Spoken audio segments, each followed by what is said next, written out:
Durante a Segunda Guerra Mundial, enquanto o conflito tomava a Europa, uma força militar emergiu com impressionante poder e rapidez: a máquina de guerra do Terceiro Reich. Sob a liderança de Adolf Hitler e com o apoio de tecnologia avançada e armamento moderno, o Wehrmacht parecia invencível, deixando um rastro de destruição e conquista pelo continente. Mas o que explica essa força devastadora e como ela transformou o curso da guerra para sempre? No vídeo de hoje você vai conhecer um pouco mais sobre esse assunto. Conheça agora os poderosos segredos da ciência e tecnologia nazista.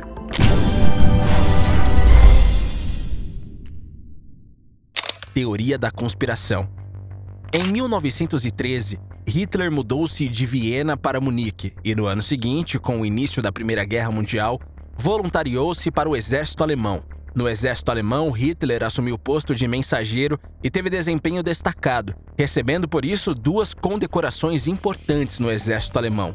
No que se refere à patente, Hitler nunca superou a patente de cabo, a mais alta que era permitida para um estrangeiro no exército alemão daquela época, lembrando que Hitler era austríaco. A associação de Hitler com movimentos na Alemanha consolidou-se após a derrota dos alemães na Primeira Guerra Mundial. Hitler estava na enfermaria, vítima de um ataque de gás mostarda, quando os alemães assinaram a rendição com franceses e ingleses. Ele nunca aceitou a derrota que os alemães sofreram e aderiu às teorias da conspiração. Uma das teorias da conspiração que Hitler aderiu e que foi muito forte na Alemanha pós Primeira Guerra Mundial foi a teoria da punhalada nas costas. Essa teoria afirmava que a derrota da Alemanha havia sido parte de uma conspiração de socialistas e judeus para sabotar a Alemanha na guerra. Essa teoria conspiratória entrou na mente de Hitler e parece nunca ter saído. Ele se tornou um dos grandes nomes do século XX, assim como é um dos grandes nomes da história. O nome de Hitler, porém, não ficou conhecido por seus feitos positivos, mas pelo fato de o austríaco ter comandado um regime tirânico que mergulhou a Alemanha no ódio e foi responsável por mobilizar um país contra um povo. As ações de Hitler como líder do nazismo e governante da Alemanha levaram o mundo à Segunda Guerra Mundial e ao maior genocídio da história, o Holocausto. Tropa SS. Uma ferramenta importante do terror nazista era o Esquadrão de Proteção, conhecido como SS. A princípio, seus membros formavam uma guarda especial com a função de proteger Adolf Hitler e outros líderes do partido. Seus membros, que usavam camisas pretas, formavam uma tropa de elite e também servia como policiais auxiliares e, mais tarde, como guardas dos campos de concentração. Após 1934, as SS acabaram superando as tropas de choque SA em importância ao tornarem-se o exército particular do Partido Nazista. O chefe das SS, Heinrich Himmler, também transformou a polícia comum não partidária em um instrumento de terror. Ele ajudou a criar a Polícia Secreta do Estado, a Gestapo. Por toda a Alemanha, esta polícia não uniformizada empregava métodos cruéis e desumanos para identificar e prender oponentes políticos e outras pessoas que se recusavam a obedecer às leis e políticas do regime nazista. Nos meses seguintes, a tomada de poder por Hitler, agentes das SA e da Gestapo iam de porta em porta procurar os inimigos de Hitler. Socialistas, comunistas, líderes sindicais e outros que se declararam contra o partido nazista foram presos e alguns executados. Em meados de 1933, o partido nazista era o único partido político existente e praticamente toda a oposição organizada contra o regime havia sido eliminada. A democracia estava morta na Alemanha. U-Boats. Os U-Boats eram a única coisa que tirava o sono de Winston Churchill durante a Segunda Guerra Mundial. Eles estiveram a muito pouco de estrangular a Inglaterra. Em alguns momentos, os ingleses só tinham 4 meses de suprimentos e as matilhas de lobos do almirante Karl Donitz percorriam o Atlântico atrás de mais e mais alvos. A história conta que os tempos felizes dos U-Boats acabaram quando os ingleses decifraram a criptografia das máquinas Enigma usadas pelos nazistas, mas não foi bem assim. As mensagens não eram decodificadas em tempo real. Muitas vezes, só partes das mensagens eram decodificadas. As bombas, os equipamentos usados para fazer a decodificação, trabalhavam com força bruta, então não se sabia quanto tempo levaria. Os alemães mudavam constantemente as configurações das máquinas Enigma. E mesmo quando os ingleses tinham todas as informações, saber que uma matilha de submarinos estava na região e iria atacar um comboio não era uma informação suficiente para quem estava no mar, defendendo 40 navios com 3 ou 4 destroyers, cobrindo centenas de quilômetros quadrados de oceano. Propaganda enganosa. O uso da propaganda serviu como uma importante ferramenta para convencer a parte do público alemão que não apoiava Adolf Hitler e para estimular o avanço do programa nazista, o qual exigia a aprovação, apoio ou participação de amplos setores da população. Combinado com o uso do terror para intimidar aqueles que não se submetiam ao pensamento nazista, um novo organismo de propaganda do Estado, chefiado por Joseph Goebbels, buscava manipular e enganar tanto a população alemã quanto outros países. A cada passo do caminho nazista, eram propagadas mensagens que apelavam à unidade nacional e a um futuro utópico, que ressoava de forma positiva para milhões de alemães. Simultaneamente, eram promovidas campanhas que facilitavam a perseguição aos judeus e a outros grupos excluídos da visão nazista do que era a comunidade nacional. No dia 1º de setembro de 1939, as forças alemãs invadiram a Polônia. Naquele dia, o regime nazista iniciou a Segunda Guerra, trazendo sofrimento e perdas humanas nunca antes vistas. Após a invasão da União Soviética pelos alemães, em meados de 1941, a política antissemita dos nazistas se transformou e iniciou-se o processo de genocídio judaico. A decisão de aniquilar os judeus europeus foi anunciada na Conferência de Wannsee, em 20 de janeiro de 1942, para membros do alto escalão do governo alemão, para membros importantes do Partido Nazista e para oficiais de alta patente das SS, pois seriam estas as organizações que mais iriam contribuir para implementar a solução final para a questão judaica em toda a Europa. Após aquela conferência, a Alemanha passou a implementar o genocídio em escala continental, com a deportação dos judeus de toda a Europa para os campos de Auschwitz, Birkenau, Treblinka e outros campos de extermínio na Polônia, então ocupada pela Alemanha. No início, através da propaganda, os líderes nazistas buscavam iludir a população alemã, as vítimas e o mundo exterior sobre a realidade da máquina de genocídio contra os judeus. O que o povo alemão sabia sobre a perseguição e o assassinato em massa dos judeus? Apesar das transmissões públicas de declaração governamentais sobre o porquê da eliminação dos judeus, o regime preocupava-se em ocultar os detalhes específicos da solução final. Além disso, a censura à imprensa impedia que os alemães pudessem ter acesso a informações oriundas dos países aliados, as quais detalhavam e condenavam os crimes alemães. Ao mesmo tempo, histórias positivas eram fabricadas como parte de um logro planejado. Um livreto impresso em 1941 relatava acaloradamente que na Polônia ocupada, as autoridades alemãs davam emprego aos judeus, construíam hospitais limpos, instalavam cozinhas para fornecer alimentos aos pobres, judeus, ciganos e poloneses, além de fornecer jornais e treinamento vocacionais a eles. Os pôsteres e artigos lembravam de forma contínua a população alemã sobre a falsidade das histórias de atrocidades que a propaganda dos países inimigos havia espalhado sobre os alemães na Primeira Guerra Mundial. Blitzkrieg. Blitzkrieg foi uma tática militar alemã usada durante a Segunda Guerra Mundial, caracterizada por ataques rápidos e coordenados utilizando tanques, infantaria mecanizada e ataques aéreos para desorganizar rapidamente as defesas inimigas e alcançar vitórias rápidas.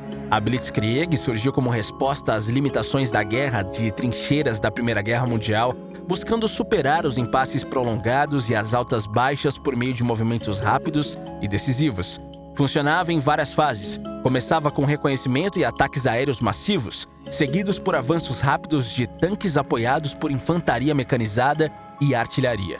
Ao atacar com velocidade e surpresa, a Blitzkrieg visava desorganizar e desorientar as forças inimigas, impedindo-as de organizar uma defesa eficaz.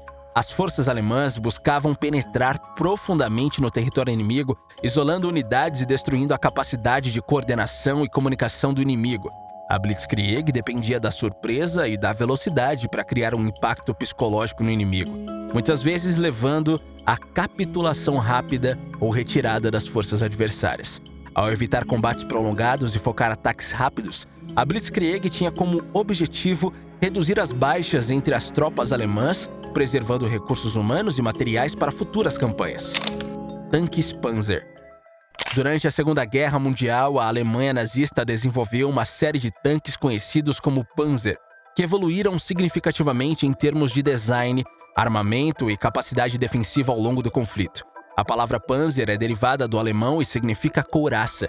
Os tanques Panzer desempenharam um papel central na doutrina militar alemã de Blitzkrieg, que priorizava a mobilidade, a surpresa e a combinação de forças para esmagar rapidamente as defesas inimigas. Ágeis viraram peça-chave da forma de guerrear, sobretudo contra os franceses, driblados sem dó pela versatilidade dos blindados nazistas. Porém, ainda na Polônia, os alemães já haviam perdido quase um terço dos 3.100 Panzers enviados contra metralhadoras antitanque.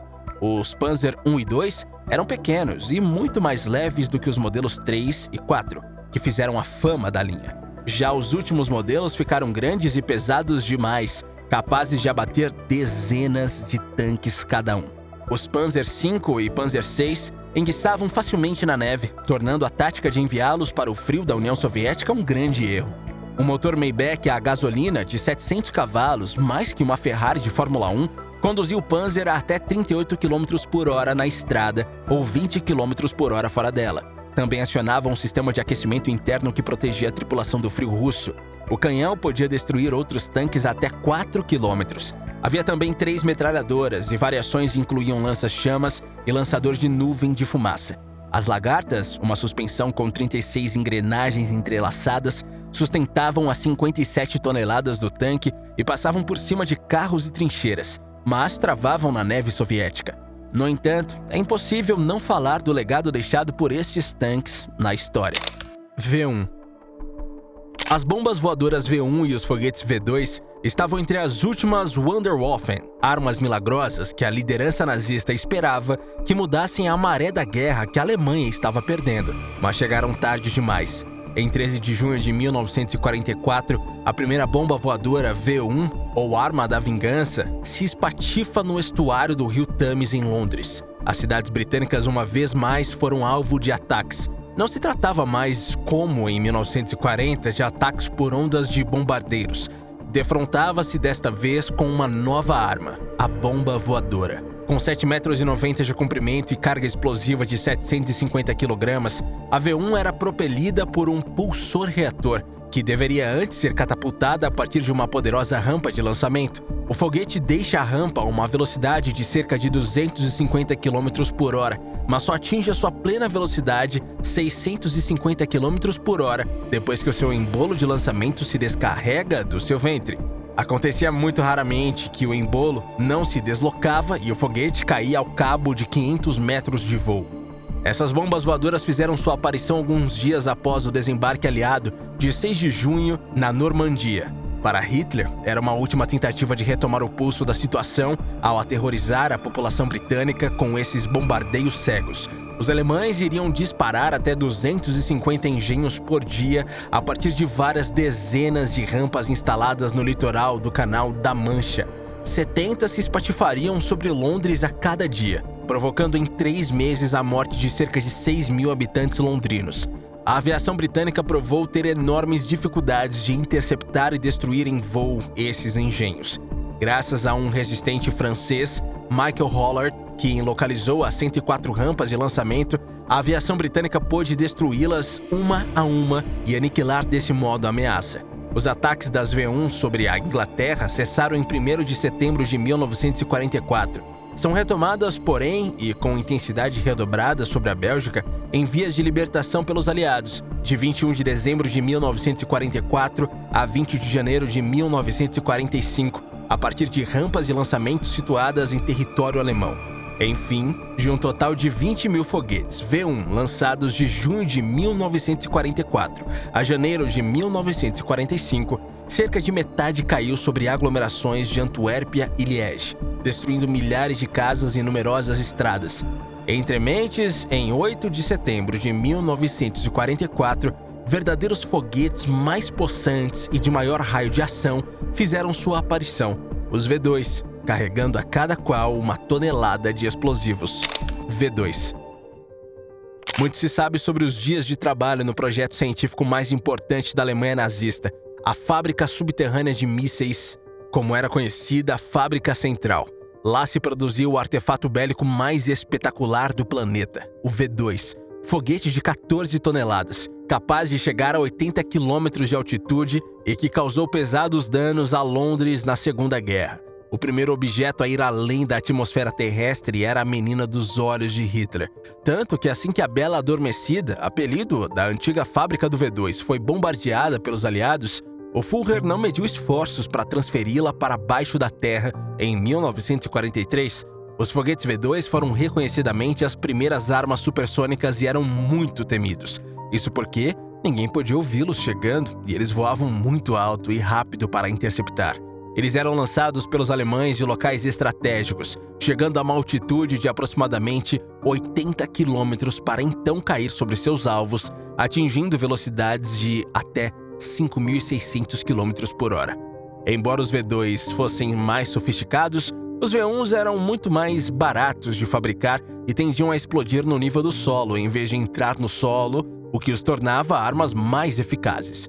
Os ataques com os foguetes V2 contra Londres mataram cerca de 9.000 civis e militares, enquanto os V1 da Alemanha juntos mataram até 30.000 pessoas, de acordo com o Museu Imperial da Guerra de Londres. Anjo da Morte. Joseph Mengele era o filho mais velho de Karl e Walburga, uma família de empresários de Günzburg, no sul da Alemanha. Ele estudou medicina e antropologia. Depois de concluir 2 doutorados, passou a pesquisar no Instituto de Biologia Hereditária e Higiene Racial de Frankfurt. Em meados de 1940, Mengele entrou voluntariamente para a SS, a tropa de elite nazista. O tenente de 32 anos foi transferido para Auschwitz 3 anos depois. O médico do campo de concentração era particularmente ativo no processo de seleção na rampa de entrada. Ele estava especialmente interessado em crianças, sobretudo gêmeos e anões. Mengele verificava se a cor dos olhos podia ser alterada injetando corantes. Ele operava em crianças sem anestesia. Infectava gêmeos com tuberculose e tifo. Muitas crianças morriam nessas tentativas. Outras eram assassinadas de forma direcionada. Os prisioneiros o chamavam de Anjo da Morte.